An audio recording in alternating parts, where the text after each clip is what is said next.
Friends, welcome back. तो friends, अभी का वीडियो है भाने खेला इतिहास का सबसे बड़ा खेल, इंडियन फॉरेन पॉलिसी।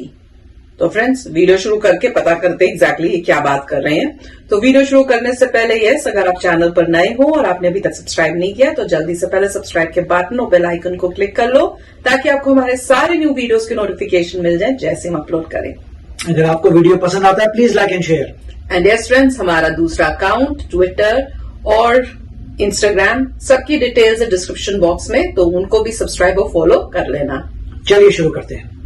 तो दोस्तों, वीडियो शुरू करने से पहले मैं आपको बताना चाहूंगा पर्शियन गल्फ के बारे में। आखिरकार ये बला है क्या?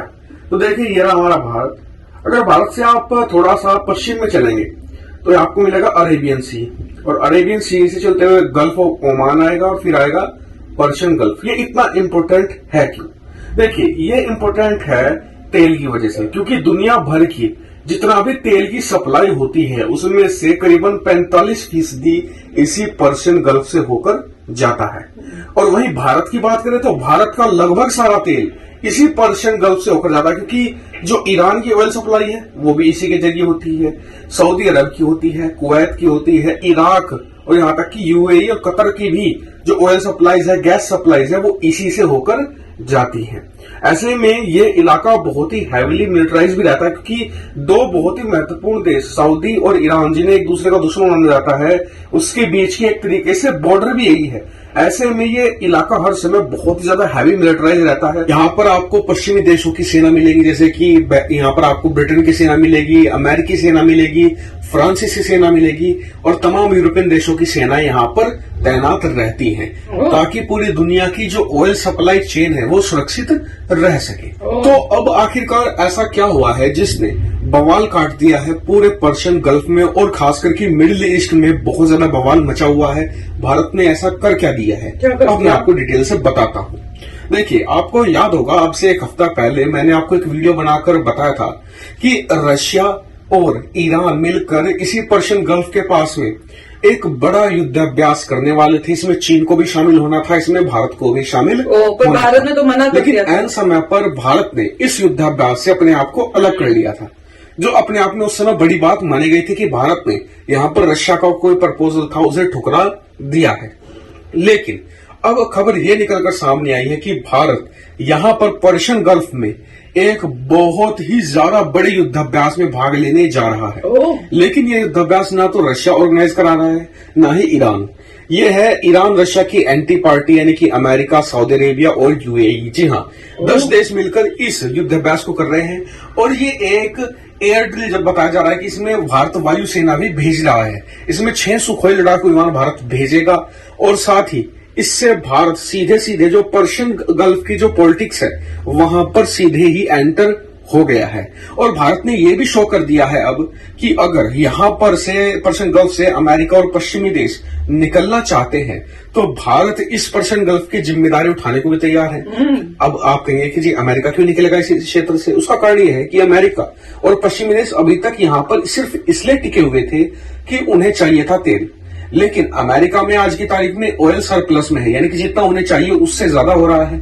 ऐसे में वो एक्सपोर्ट भी करते हैं, क्योंकि अमेरिका में शेल ऑयल होता है। ऐसे में उनकी कोई खास जरूरत अब रह नहीं गई है इस इलाके में रहने को, भारत की जरूरत है। तो ऐसे में भारतीय सेना और भारतीय वायुसेना ये जिम्मेदारी उठा सकती है कि इस पर्शियन गल्फ की सुरक्षा की जा सके। और एक थ्योरी तो ये भी दी जा रही है कि अमेरिका यहाँ पर भारत की एंट्री जानबूझकर करवाना चाहता है, ताकि वो मिडिल ईस्ट, अफगानिस्तान जैसे क्षेत्रों से निकले और भारत को यहाँ की जिम्मेदारी दी जा सके। क्योंकि अगर आप इस पूरे क्षेत्र में देखेंगे ना, सिर्फ भारत ही एकमात्र लोकतांत्रिक देश है। भाई आप चीन को देख लीजिए, पाकिस्तान को देख लीजिए, जितने भी जो मिडिल ईस्ट के देश है जैसे कि यूएई हो गया, इसके अलावा जो मतलब कि सऊदी हो गया, यहाँ पर आपको हर जगह मोनार्की ही मिलेगी। लेकिन सिर्फ भारत ही एक बेहतरीन लोकतंत्र है। ऐसे में भारत को ये जिम्मेदारी देने में जो पश्चिमी देश है वो कोई भी मतलब कि ऐसे हेजिटेट नहीं कर रहे, वो कंफर्टेबल महसूस करते हैं भारत को यहाँ पर लाने को लेकर। और भारत भी आप देखिएगा कि अब पश्चिमी देशों की तरफ पूरी तरीके से जा चुका है। भारत ने अपनी जो साइड है वो चुन ली है। हम हम सऊदी अरेबिया और पश्चिमी देशों की तरफ ही जाएंगे, क्योंकि भारत ने अभी एक हफ्ता पहले ही जो सऊदी और ईरान का जो प्रपोजल था वो सीधे सीधे ठुकरा कर इसे एक्सेप्ट कर लिया है। ऐसे में आप समझ सकते हैं कि भारत कौन सी स्ट्रेटजी पर चल रहा है। तो भारत की इस रणनीति पर आपका क्या व्यू पॉइंट है? तो फ्रेंड्स, बहुत बड़ा स्टैंड लिया इंडिया ने, कमाल का है। अब क्यों लिया है, क्या किस वजह से, वो तो हमें पता नहीं, पर जहां तक पता था ईरान भी भारत का दोस्त था।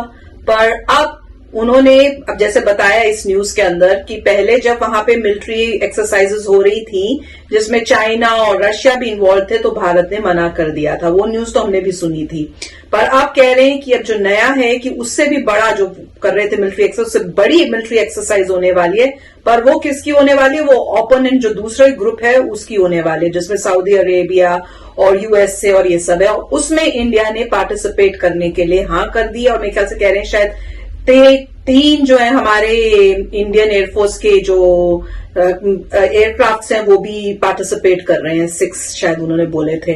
तो और ये भी कह रहे हैं कि शायद इंडिया उसके बाद शायद पूरा उस एरिया को देखने के लिए यूएसए पीछे चला जाएगा, वापस चला जाएगा, और ये काम इंडिया को दे के चला जाएगा, क्योंकि अब उनको ऑयल की इतनी जरूरत नहीं, क्योंकि उनके पास खुद अपना इतना ऑयल सरप्लस में कि वो खुद भी जो एक्सपोर्ट कर रहे हैं। तो अब इंडिया ने अगर अपना ये स्टैंड लिया है तो कोई वजह होगी, कुछ सोच समझ के अब लिया होगा, क्योंकि इससे मैसेज दूसरों को तो क्लियरली जाएगा ही, रशिया को जाएगा, चाइना को जाएगा, ईरान को जाएगा। अब ये पॉजिटिव है नेगेटिव है ये तो टाइम बताएगा, पर इंडिया ने जो भी किया होगा बहुत सोच समझ के, सब देख दाख के ही किया होगा, तो डिसीजन होगा ठीक ही। राइट, तो अच्छा वीडियो था। इसमें देखिए पॉइंट ये था कि इंडिया अब ये दिखा रहा है कि इंडिया एक ग्लोबल पावर है।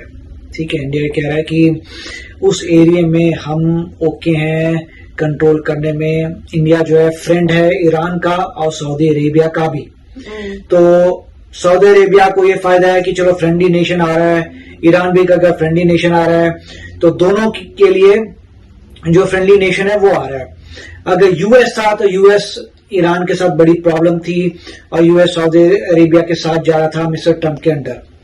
उसके बाद जो है अगर चाइना आता है तो इंडिया का प्रॉब्लम है चाइना से। तो ऑफ कोर्स पॉइंट इंडिया का मेन ये है कि चाइना का इन्फ्लुएंस यहाँ पे नहीं होना चाहिए। चाइना अपनी दूर यहाँ पे आके इन्फ्लुएंस करेगा, इसे इंडिया कह रहा नहीं है। चाइना के इन्फ्लुएंस के बदले इंडिया का इन्फ्लुएंस आने दीजिए। उसके लिए यूएस हेल्प कर रहा है। यूएस कह रहा है कि हम इतनी मॉनिटरिंग कर रहे हैं, और यूएस जब भी ऑपरेशंस करता है बहुत पैसा लगता है इन कामों में, राइट। तो यूएस भी सोच रहा होगा अब इतना हम यहाँ पे कर रहे हैं, इंडिया का लॉजिकली बनता है, इंडिया साथ में है, इंडिया का कंट्रोल बेटर है, तो हमें यहां से चले जाना चाहिए, इंडिया को करना चाहिए। अभी तब थ्योरेटिकल ऐसा नहीं होगा कि यूएस कभी जाएगा, और कोई किसी पे इतना डिपेंड नहीं करता, मगर इतना जरूर यूएस करेगा कि चलिए इंडिया का रोल इंक्रीज कर देगा, जिससे उनका थोड़ा अपना खर्चा कम हो जाए और इंडिया के साथ कोई ट्रीटी हो जाए कि इंफॉर्मेशन शेयरिंग पूरी हो रही है, कि कोई भी इंडिया को बात पता चलती है तो यूएस को पता चलेगी, अगर यूएस को पता चलती है इंडिया को पता चलेगी। तो कुछ कोई ऐसा करेंगे कि लोड आधा आधा कर लें, जिससे इंडिया को भी बेनिफिट हो, यूएस को भी बेनिफिट हो। और इंडिया को ऑब्वियसली पता है कि ऑयल यहां से आना है, और ये भी इन्होंने सही कहा था कि यूएस को अब ऑयल की परवाह नहीं है। ऑलरेडी यूएस एक लार्जेस्ट मतलब नेशन है जिसमें ऑयल प्रोड्यूस होता है, एक्सपोर्ट वो तो ही करता है जो एक्सेस करता है, तो यूएस को तो है नहीं। प्लस इलेक्ट्रिक कार्स पे काफी पुश है यूएस का भी, और रिन्यूएबल एनर्जी पे पुश है। तो बहुत जल्दी अभी भी यूएस ऑयल पे डिपेंडेंट नहीं है, मगर बाद में वो चाहते हैं कि अपनी कंट्री में भी ऑयल यूज ना हो, और वो शेल नहीं, मेरे को कहते हैं उसे फ्रैकेबल कहते हैं। तो फ्रैकिंग होती है, फ्रैकिंग करके और रॉक के अंदर जो ऑयल है, रॉक के अंदर का ऑयल निकलता है, वो महंगा पड़ता है। बट यूएस ने इतने सालों में R&D कर करके अपनी टेक्नोलॉजी इतनी स्ट्रांग कर ली है कि अब आपको फ्रैकिंग करके आप निकाल सकते हैं ऑयल। तो मगर जो भी काफी अच्छा वीडियो था, अभी देखना होगा कि फ्यूचर में क्या होता है। बट इसमें क्लियर है कि इंडिया अब एक लीड ले रहा है, इससे पहले कि चाइना अपनी लीड ले। सो अब ये आपको नजर आया न्यूज में कि इंडिया लीडर बन रहा है, फ्यूचर की सोच रहा है कि अभी जाके हम कंट्रोल कर लेते हैं, इससे पहले कि चाइना का इन्फ्लुएंस बढ़े। तो काफी अच्छा वीडियो था। यस फ्रेंड्स, तो चलो फ्रेंड्स चलते हैं, मिलेंगे नेक्स्ट वीडियो में बहुत ही जल्द। Till then take care and bye bye. तो अगर आप मेरे इस चैनल पे नए हो तो जल्दी से सब्सक्राइब के बटन को हिट करो और बेल आइकन को क्लिक करो ताकि आपको मेरा जब नया वीडियो मैं लगाऊं आपको उसके बारे में जल्दी से पता चल जाए।